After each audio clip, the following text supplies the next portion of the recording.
Hello everyone, welcome to সঙ্গীত পাঠশালা। আজকে আমরা DElEd part 2 session 2024-26 educational studies CC02 এর চ্যাপ্টার 5 মহান শিক্ষাবিদগণ এটি নিয়ে আলোচনা করছিলেন।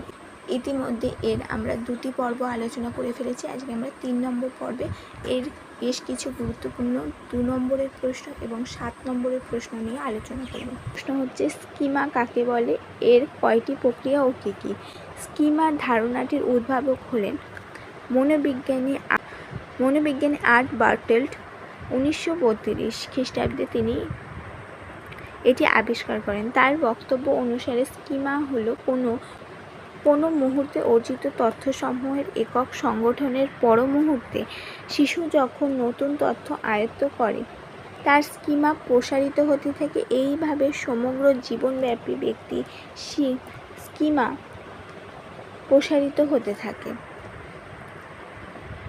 সাধারণত স্কিমা হচ্ছে একটি মানসিক কাঠামো বা ধারণা যা আমাদের পূর্ব অভিজ্ঞতা থেকে তৈরি হয় এবং যা আমাদের নতুন তথ্য বা অভিজ্ঞতাকে বুঝতে, ব্যাখ্যা করতে এবং মনে রাখতে সাহায্য করে। বলতে গেলে স্কিমা হলো জ্ঞানের ক্ষুদ্র একক। স্কিমা সম্প্রসারণের দুটি প্রক্রিয়া আছে, এক হচ্ছে অভিযোজন বা অ্যাডাপশন এবং সাংগঠনিক বা অর্গানাইজেশন। অভিযোজন বলতে কী বোঝো? অভিযোজন বলতে বোঝায় কোনো জীব তার পরিবেশের সঙ্গে খাপ খাইয়ে নেওয়ার জন্য যে পরিবর্তন করে তাকে বেঁচে থাকতে এবং বংশবৃদ্ধি করতে সাহায্য করে। এটি মানুষের একটি সহজাত বৈশিষ্ট্য। তবে মনোবিদ পিয়াজের মতে অভিযোজনের দুটি প্রক্রিয়ার সমন্বয়। এগুলি হলো আত্তীকরণ বা অ্যাসিমিলেশন এবং সহযোজন বা অ্যাকোমোডেশন। আত্তীকরণ কাকে বলে?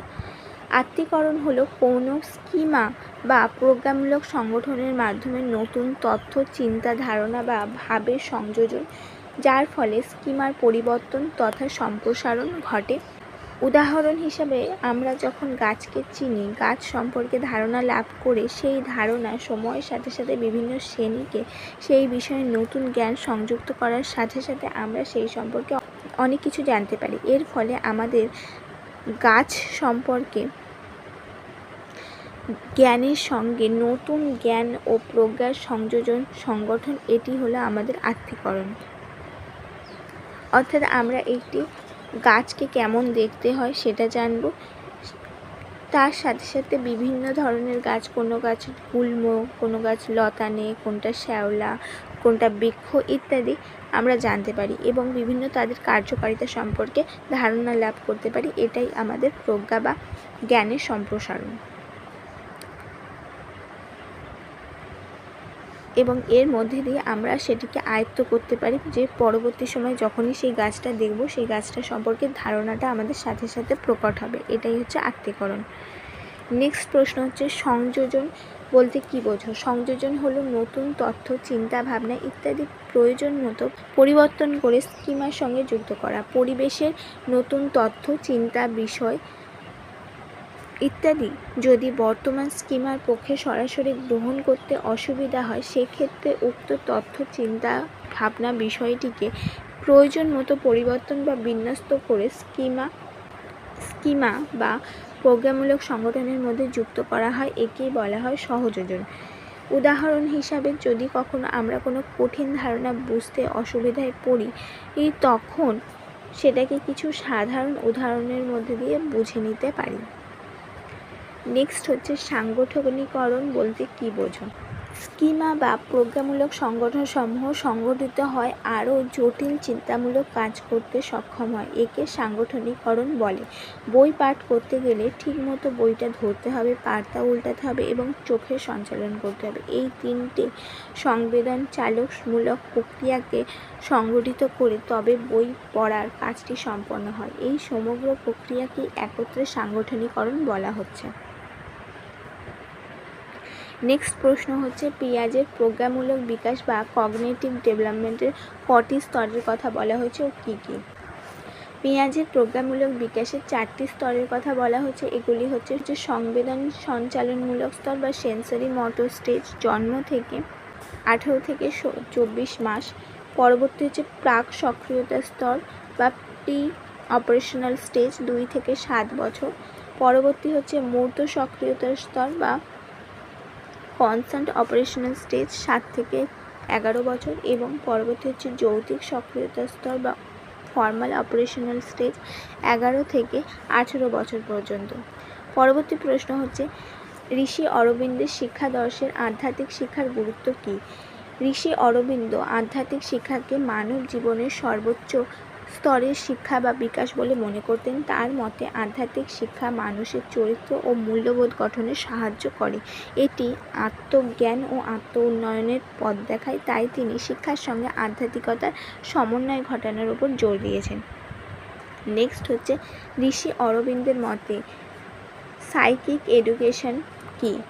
সাইকিক এডুকেশন হলো মানুষের অন্তর্নিহিত আত্মিক সত্তার বিকাশের শিক্ষা। ঋষি অরবিন্দের মতে এটি সমন্বিত শিক্ষার একটি গুরুত্বপূর্ণ অংশ। এর মাধ্যমে শিক্ষার্থী নিজের প্রকৃত সত্তাকে চিনতে শেখে। এটি নৈতিক ও আধ্যাত্মিক উন্নয়নে সহায়তা করে থাকে। পরবর্তী প্রশ্ন হচ্ছে ঋষি অরবিন্দের মতে শিশুর স্বাধীনতার গুরুত্ব কী? ঋষি অরবিন্দের মতে শিশুর স্বাধীনতার উপর বিশেষভাবে তিনি গুরুত্ব দিয়েছেন। তার মতে স্বাধীন পরিবেশে শিশুর স্বাভাবিকভাবে বিকাশ ঘটে। জোর করে শিক্ষা দিলে শিশুর সৃজনশীলতা বাধাগ্রস্ত হয়। তাই শিক্ষার্থীর আগ্রহ ও ক্ষমতা অনুযায়ী শিক্ষা দেওয়া উচিত। নেক্সট ঋষি অরবিন্দের মতে শিক্ষা কী? ঋষি অরবিন্দের মতে শিক্ষা মানুষের অন্তর্নিহিত শক্তি ও সম্ভাবনার বিকাশের বা প্রকাশের প্রক্রিয়া। শিক্ষা বাহিরে থেকে কিছু চাপিয়ে দেয় না, বরং মানুষের ভেতরে যা সুপ্ত অবস্থায় আছে তাকে প্রকাশ করতে সাহায্য করে এবং এর মাধ্যমে ব্যক্তিত্বের পরিপূর্ণ বিকাশ ঘটে। নেক্সট হচ্ছে আমাদের 7 নম্বরের ইম্পর্টেন্ট প্রশ্ন। এগুলি হচ্ছে রুশোর নেতিবাচক শিক্ষা বা নেগেটিভ এডুকেশনের ব্যাখ্যা করো। তো বলা হচ্ছে জ্যাক রুশো ছিলেন শিশুকেন্দ্রিক শিক্ষার অন্যতম প্রবক্তা। তার শিক্ষাদর্শে একটি গুরুত্বপূর্ণ ধারণা হলো নেতিবাচক শিক্ষা।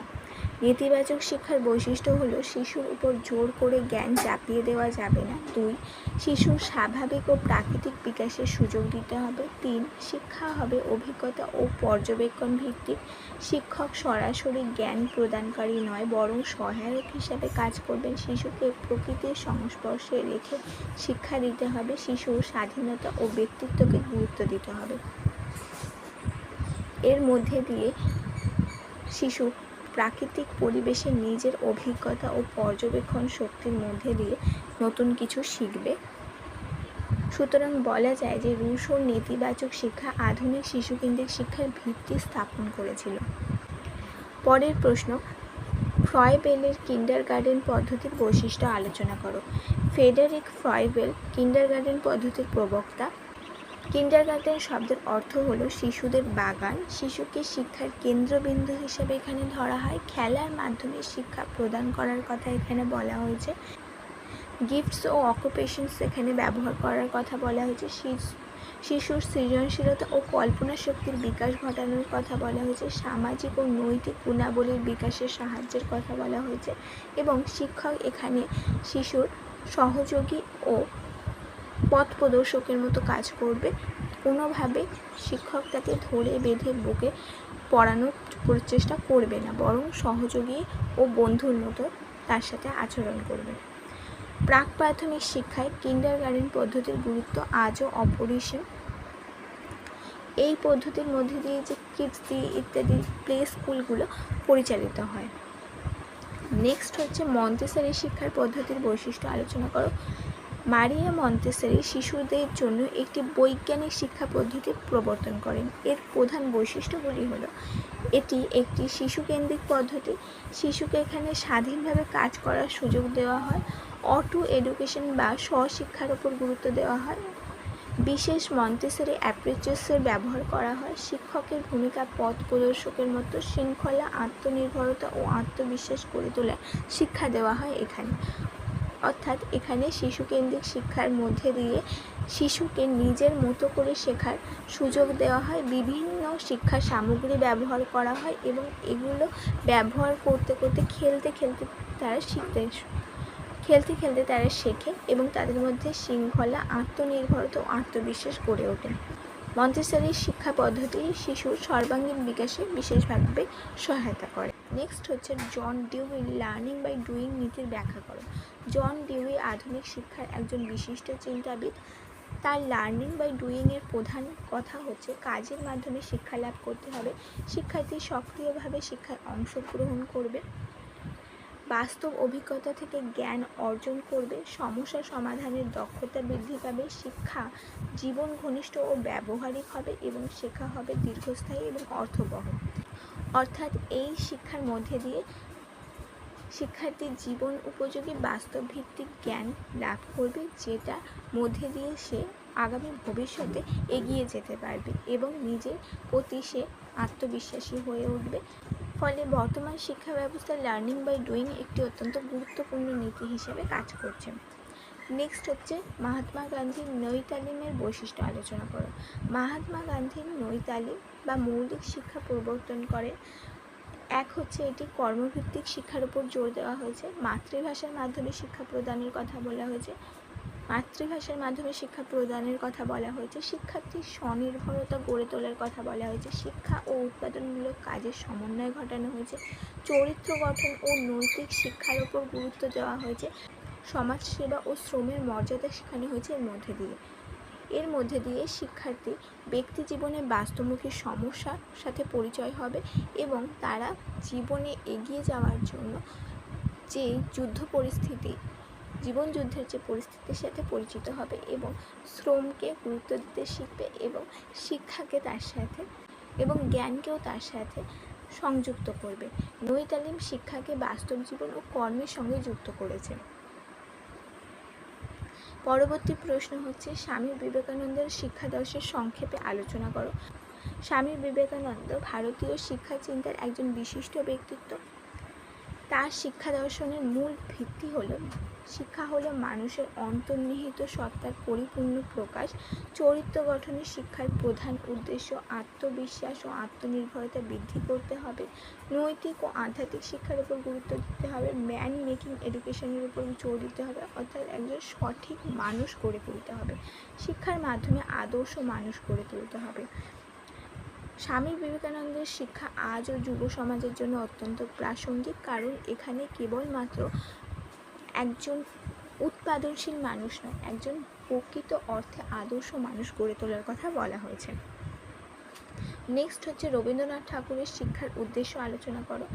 রবীন্দ্রনাথ ঠাকুর শিক্ষাকে মুক্ত, আনন্দময় ও প্রকৃতি নির্ভর করার উপর গুরুত্ব দিয়েছিলেন। তার শিক্ষার প্রধান উদ্দেশ্য হচ্ছে মানুষের সর্বাঙ্গীন বিকাশ ঘটানো, প্রকৃতির সঙ্গে সামঞ্জস্য রেখে শিক্ষা প্রদান করা, স্বাধীন চিন্তা ও সৃজনশীলতার বিকাশ ঘটানো এবং শিক্ষার্থীর মধ্যে যে সৃজনশীলতা আছে, যে সুপ্ত প্রতিভা আছে তাকে প্রকাশিত করা, মানবতা বোধ এবং বিশ্ব ভ্রাতৃত্বের বোধ গড়ে তোলা, নান্দনিক ও সাংস্কৃতিক চেতনার বিকাশ ঘটানো, শিক্ষাকে আনন্দময় ও জীবনমুখী করে তোলা। শিক্ষাদর্শে শিশুর স্বাধীন ও পূর্ণ বিকাশে সহায়ক হয়ে থাকে। রবীন্দ্রনাথের শিক্ষাদর্শ শিশুর স্বাধীন ও পূর্ণ বিকাশে সহায়ক হয়ে থাকে।